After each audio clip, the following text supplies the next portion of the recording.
I love this quote by Mark Cuban. He says, the least you can live on, the greater your options.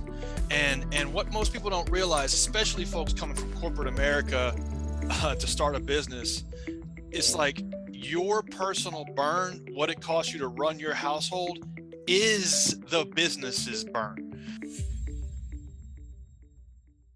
Welcome to Show Me the Nuggets, where each week Joe chats with world-class entrepreneurs to find out the key principles, strategies, and processes that lie behind their outstanding achievements. Now, your host, the no bullshit serial entrepreneur, Joe Troyer. Hey everybody, it's Joe Troyer, and welcome to another episode of Show Me the Nuggets. Today we got on Brian Clayton, and I'm excited to have Brian on.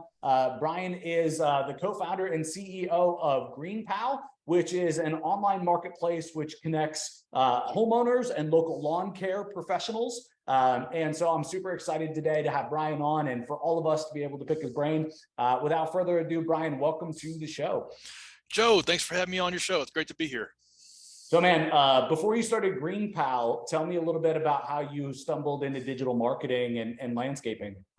Yeah, so actually rewinding all the way back, I started my first lawn mowing business in high school. I was actually forced into the business. My dad got tired of watching me play Super Mario Kart. And he said, get off your butt. I got a gig for you. You're going to go mow the neighbor's yard. So I got my first customer because my dad got it for me and made me go mow the yard. So luckily, I wasn't living in a democratic household. It was a direct order. But after I got done, I got paid $20 for an hour of work. And 1995, that was a lot of money. So I was hooked. I was hooked on owning my own business from that moment forward. I never looked back. The first thing I did was pass out a bunch of flyers all over the neighborhood and get some customers that first summer. And I kept growing that little lawn mowing business year after year. Eventually, over a 15-year period of time, built it into a bigger company, about 150 employees, over 10 million a year in revenue. And in 2013 was able to get it acquired. It was bought by one of the larger landscaping businesses in the United States, a company that had like thousands of employees. And so after selling that, I took some time off and thought, what am I going to do with my life now? You know, I need a new project. I need a new mission. I need something to pour my soul into. And I thought, well, somebody's going to build an app that is the Uber for lawn care. Why not? Why can't it be me? And it was kind of naivete as an asset. I didn't know how hard it was going to be.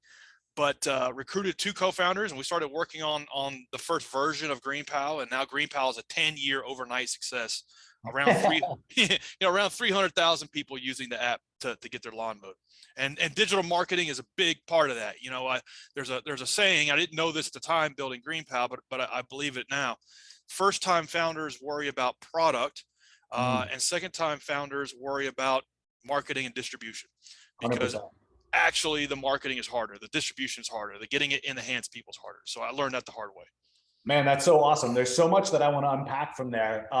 So starting at the beginning, you said that you grew, to about $10 million a year, and then the business was acquired. My listeners probably don't know anything about the lawn care market, and neither do I, in terms of business and business valuation. I don't care to know how much you sold it for, but what's a typical valuation in the lawn care market? Yeah, it actually, believe it or not, fluctuates with economic trends. So, Sure.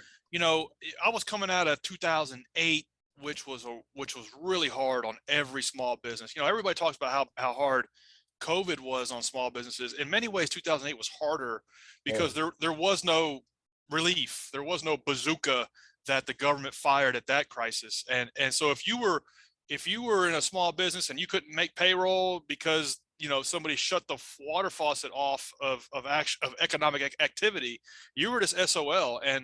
And so I had to take my business down to the studs and rebuild it from the inside out. And at the time that there was a lot of M&A going on in this industry. Sure. And counterintuitively, you would think everything would be dead, but it was actually quite frothy. And so I started noticing a lot of these other companies getting scooped up. And at the peak of that, companies were getting bought for 6 times and 7 times EBITDA.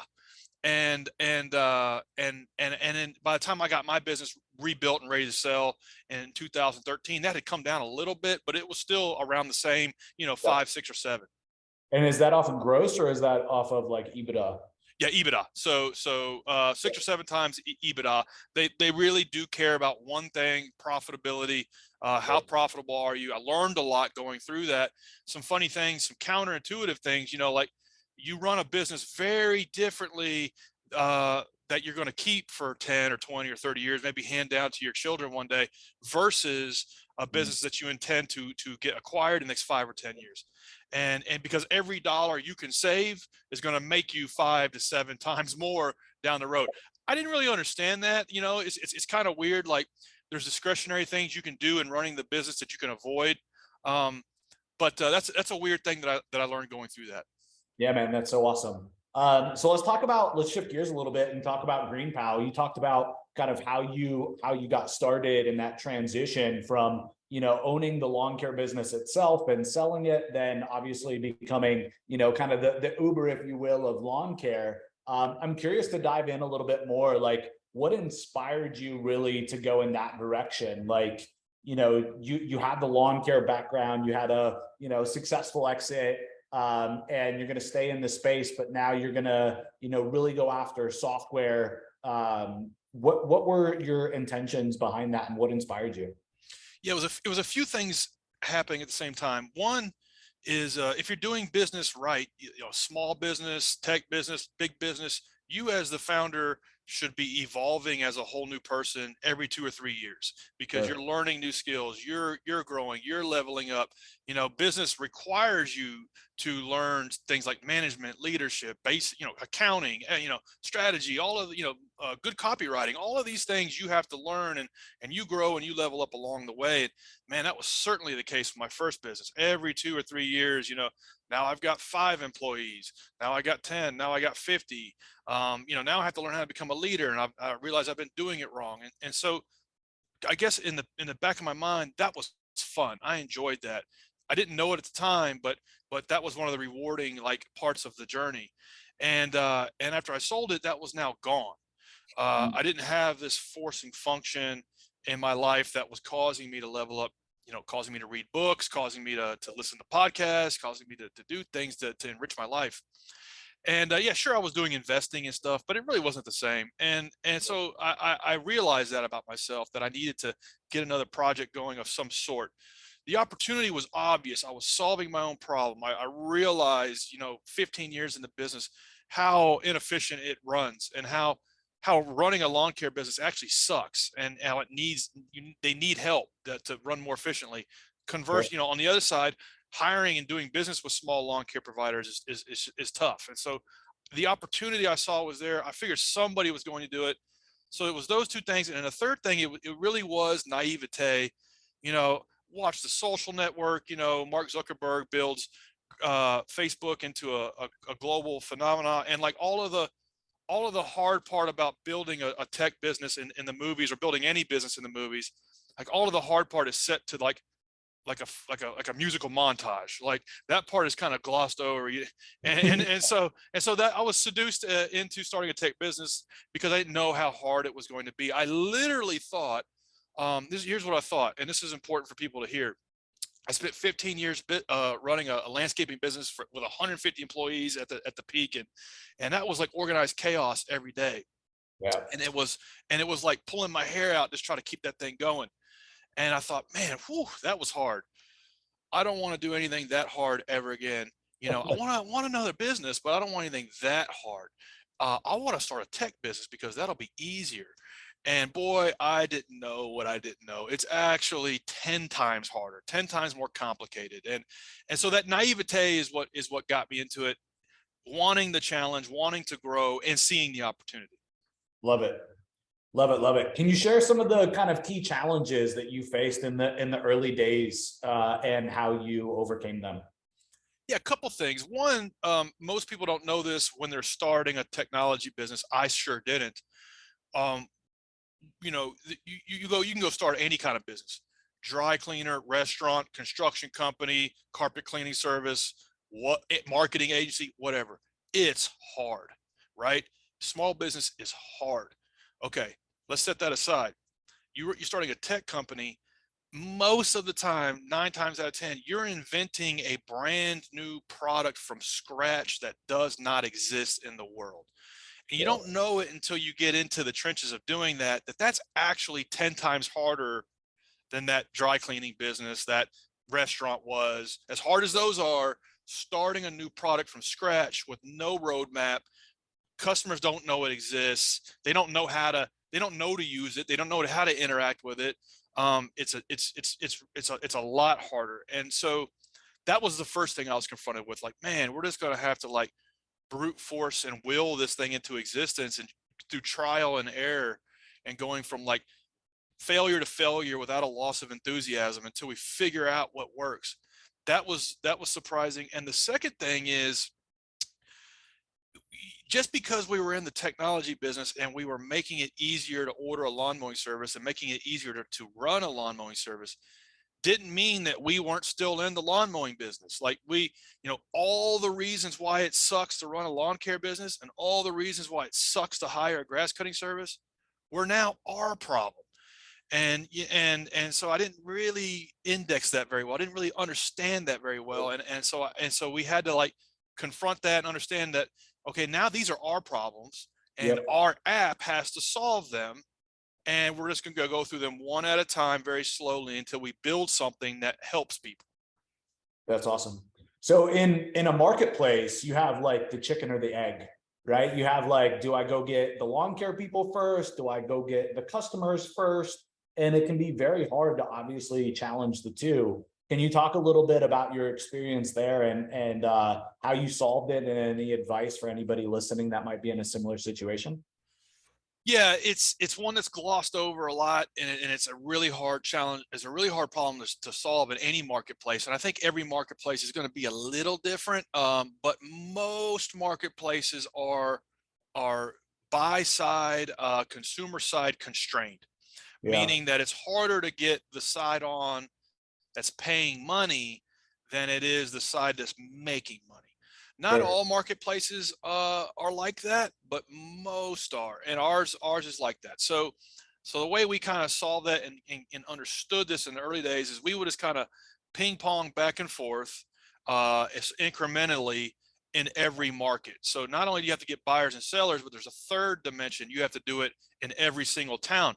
And I don't mean Nashville, Tennessee. I mean the suburbs of Nashville, Tennessee. Like, you have to get that granular. And so we had to learn how to do that, develop that playbook. And in the early days, it was very much hand-to-hand combat. The first 500 service providers had my cell number. I would pitch them. Here's how it went down. Like, hey, I've got this crappy app that we've cobbled together.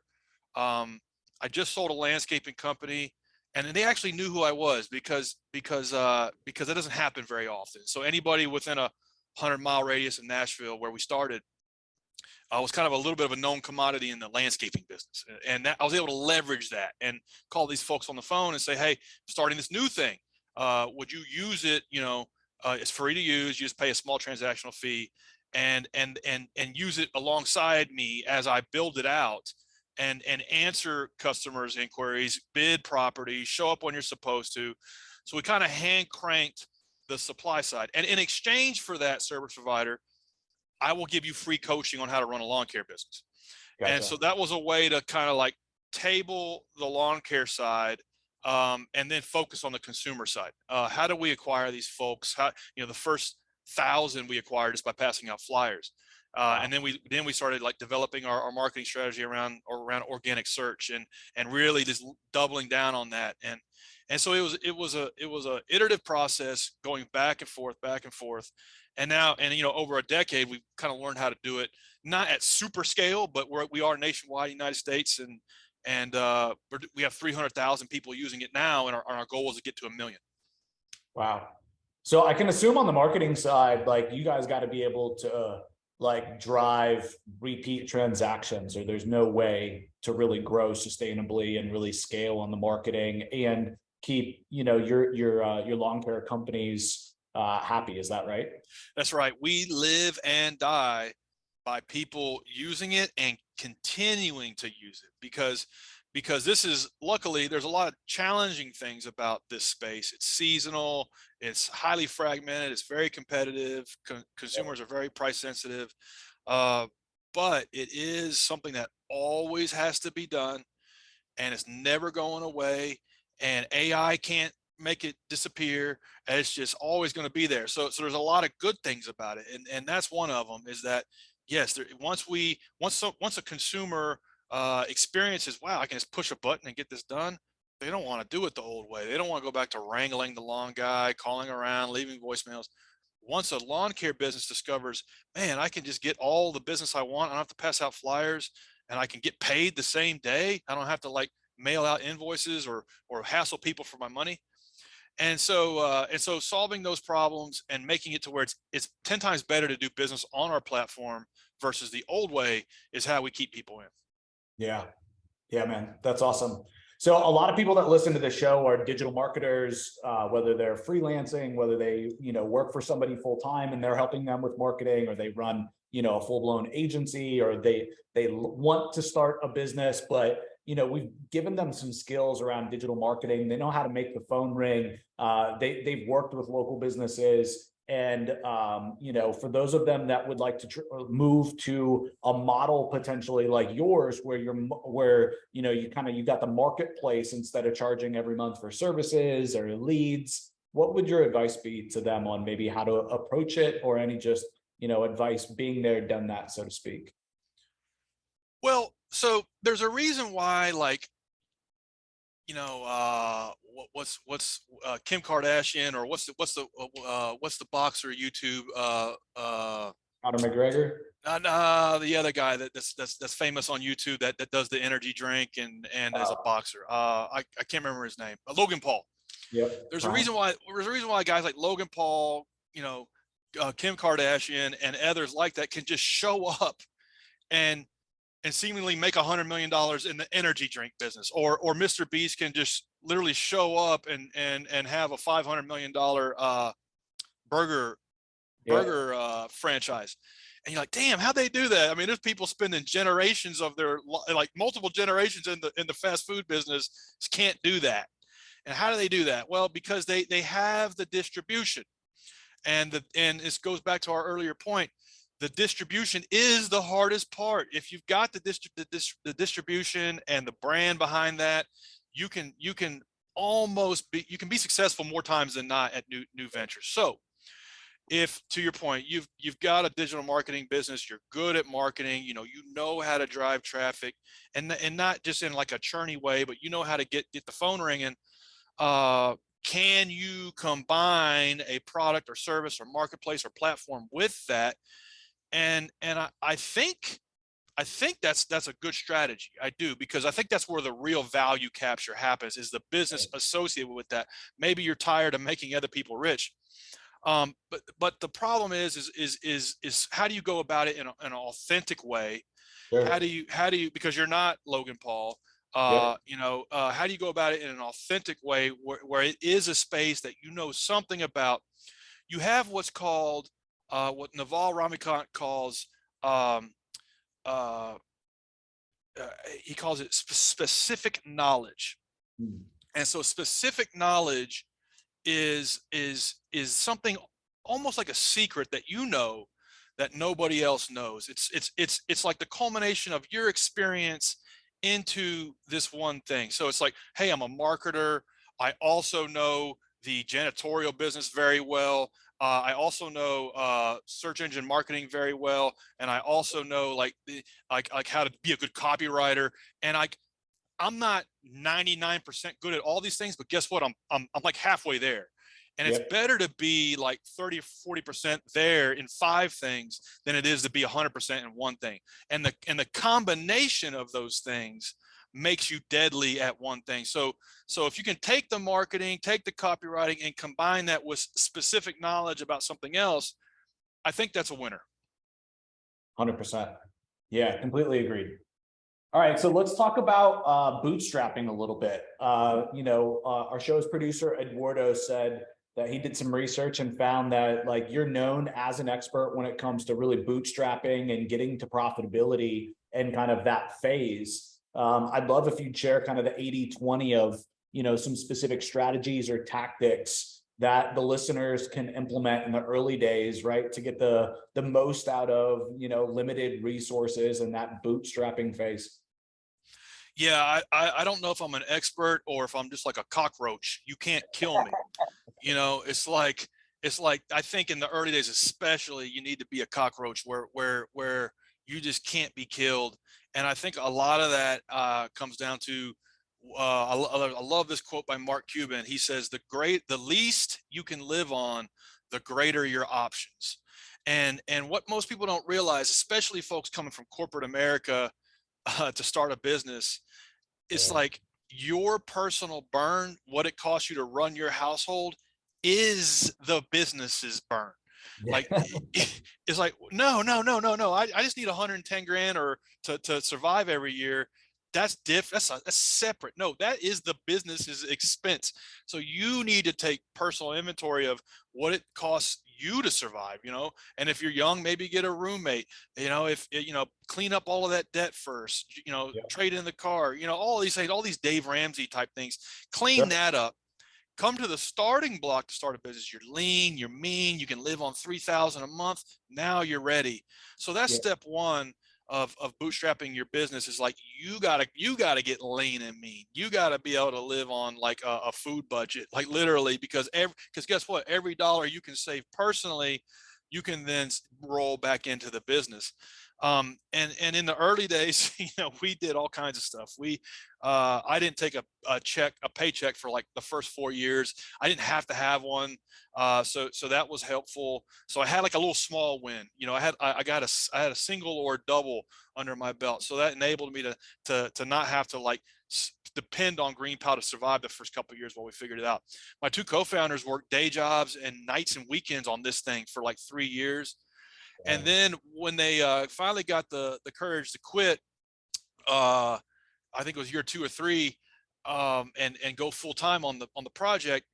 I mean, this actually happened. We realized that at the time you could drive for Uber and make about 40 or 50 bucks an hour. So my one co-founder couldn't figure out how to code. I learned how to code, and my other co-founder did, but he just couldn't pick it up.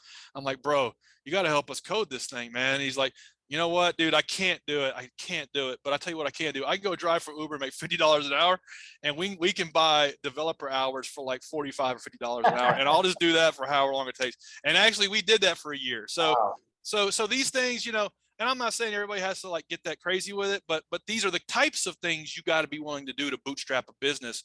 But man, now here we are, year 10 or 11. We're doing multiple 8 figures a year in revenue, and there's 3 line items on the cap table. It's me and my 2 co-founders, and that's a really good place to be if you can stick it out. 100%. That's amazing. Is that gross revenue, by the way, like for all the lawn cares, or is that your cut? Yeah, so we're doing a little over $30 million a year through the revenue, and that is what they call GMV, gross market value. And so we take a percentage of that based on how much the lawn care service is doing through the platform. Okay. And like, you don't have to say specific, but roughly what is that transaction fee? So it starts at 10% and it can go up to 20%. Okay, great.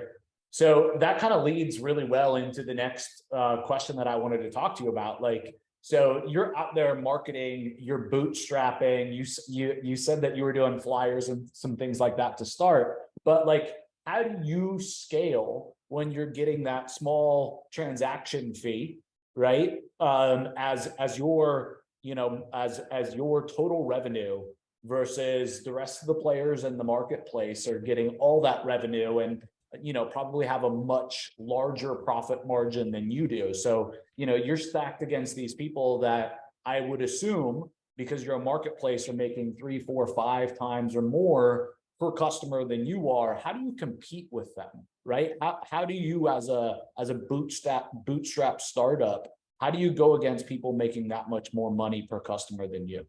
Yeah, you know, making all the margin versus our small cut. Yeah, you know, from the outside looking in, it does look challenging, but the reality is the margins in any service business are already really, really, really thin. Sure. So these guys and gals have all kinds of costs. Like, you wouldn't realize it, but these commercial mowers that you see are like $20,000 for Yep. just a lawnmower, and it goes down in value by like 30% every year. So that piece of it is tough. Gas is tough. Labor is expensive. So it's not like they're running like 50% gross margins. And so there's that. And then the other thing is we have to figure out, like, since day one, how do we make it to where they can make more money on our platform than they can off the platform. And so how do we do that? Well, we figure out, okay, how many customers do you have in this zip code? And let's match you with more customers that are on these same streets. So Mm. you don't have to waste time driving all over town, because you're not getting paid for Yeah. that ride time, and you're Yeah. burning fuel. So that's one way, is to, like, kind of like Uber, in a sense that they unlock efficiency Yep. versus the traditional cab companies. That is a great example that we try to follow, of how do we unlock efficiency in the lawn care business Love to that. save these guys and gals from riding around all over town, wasting money, wasting time. And so that's one way, is to make it more efficient. And then the next thing is to land and expand. So lawn mowing is kind of like the gateway drug. It's like, you need this weekly service. Everybody needs it. But guess what? After you've experienced the Amazon-like way to get this done, maybe you need some gutter cleaning. Maybe you need pressure washing. Maybe you need shrub pruning. Maybe you need mulching. Maybe you need shrub removals. So all these things to get you from spending $1,000 a year to $3,000 or $4,000 a year. So, and that increases more revenue and more margin for the service provider and us. So it really is like it really is a partnership. We're not competing with them on price per se. And one thing that we learned in the early days is, I thought that our value proposition was going to be the cheapest lawn care service, and all of our ad copy was around the cheapest way to get the grass cut, save $10 on your lawn mowing, check prices on your current provider. And nobody gave a crap about that. What they actually cared about was, is the guy going to show up on the day he's supposed to? If Yeah. I hire Joe's Lawn Care on Thursday, is he going to be there on Thursday, or at least Friday? And is he going to return my call? Like that? Dude, like, I spent 15 years in the business, and I didn't know that until we started testing and understanding how this works. And it's actually reliability. People will pay the market price. They don't really care to save, $35 versus $31, and if the guy will show up when he's supposed to and do a good job. So that's the problem we really solve. I love that. That's so awesome, because oftentimes as marketers, right, it's like, if you're a marketer, you think that way, it's just a price to the bottom, right? And it's like, Exactly the way I thought. price yourself out of the market, and that's not really necessary. So I love that. That's great advice. We all need to hear it, I think, way more often. So I'm curious, between, your lawn care business and then GreenPal, what marketing has worked for you? You mentioned a couple of things just through the interview. You dropped flyers and you talked about SEO, but can you break down a little bit more kind of the main channels for you guys? Yeah, I think every business has to achieve product market fit. So that's like the product, people want it, people are buying it, they keep buying it. And then there's product channel fit, meaning that, like, the channel matches the business. And you really, most businesses, most founders, most entrepreneurs are good at one, maybe two channels. I think what hangs up a lot of founders is trying to be good at everything. What's my TikTok strategy, when you don't have a product that needs to be on TikTok. And so that's how I've experienced it now, 23 years running two different businesses. In my first business, it was very much sales team driven. It was probably year 5. I realized I'm in the sales business. I'm not in the landscaping business. I'm in the sales business. And now I need to recruit really good salespeople and train them on my sales system.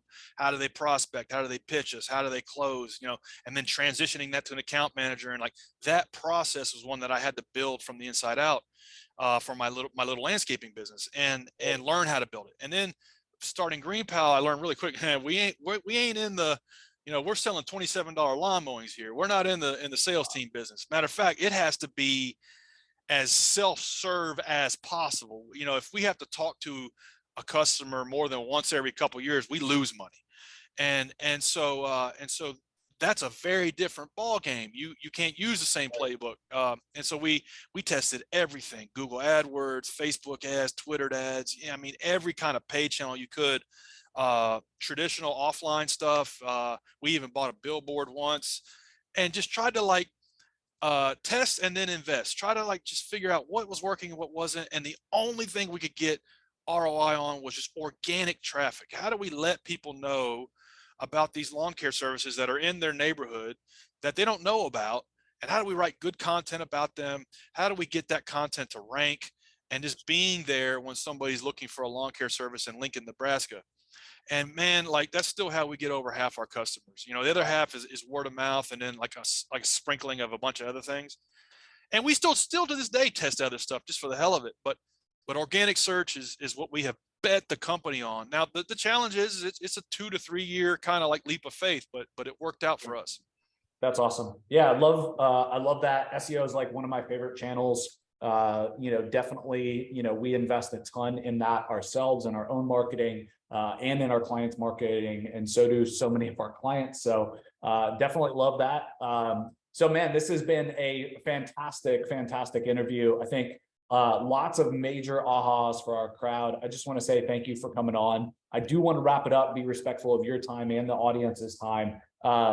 So I like to do a little bit something different at the end of our show. I always ask my guests to recommend like the one book. If you think about your business, personal business, you think about the one book that's made the biggest impact on the way you live your life, the way you see life. What would that book be and why?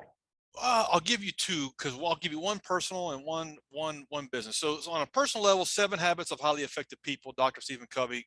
Man, that's like the holy Bible of personal development and how to live an effective life. And then on a business level, this is a recent one, so I have some recency bias. But the Cold Start Problem by Andrew Chen is a really good tactical book. How these guys, Andrew Chen used to be a growth lead at Uber, but how they he does case studies about different marketplaces, how they kicked off the flywheel, getting the marketplace going, and talks about everything from like Tinder to Uber to Airbnb to Upwork. And so it's a really good book. That's awesome. Obviously, the first one, Old Faithful, I feel like everybody knows it, has read it probably, but great recommendation. But the second one, I actually haven't been able to read. First time hearing of it. So thank you. I'll definitely, get that on my Audible and add it to the reading list. It's a great Audible read. I think he reads it personally. So yeah. Awesome, man. Well, thank you again, Brian. This has been amazing. We appreciate you coming on the show, and we'll have to have you back in the future. Awesome, Joe. I'll be back. When we hit 100 million a year, I'll come back and we'll celebrate. There we go. Let's do it, brother. All right, guys. I hope you guys enjoyed this episode. Go follow Brian. We'll link him up in the show notes. Go connect with him and give him some love. Obviously, we appreciate him coming on the show. We'll see you guys next time. Thanks for tuning in and Show Me the Nuggets. If you've been enjoying the podcast and find our content helpful, please visit our Apple Podcast page, hit the subscribe button, and leave us a review. Joe and the whole team have been working hard to bring more value to the show. Your feedback will go a long way in helping us make the show better and reach a wider audience.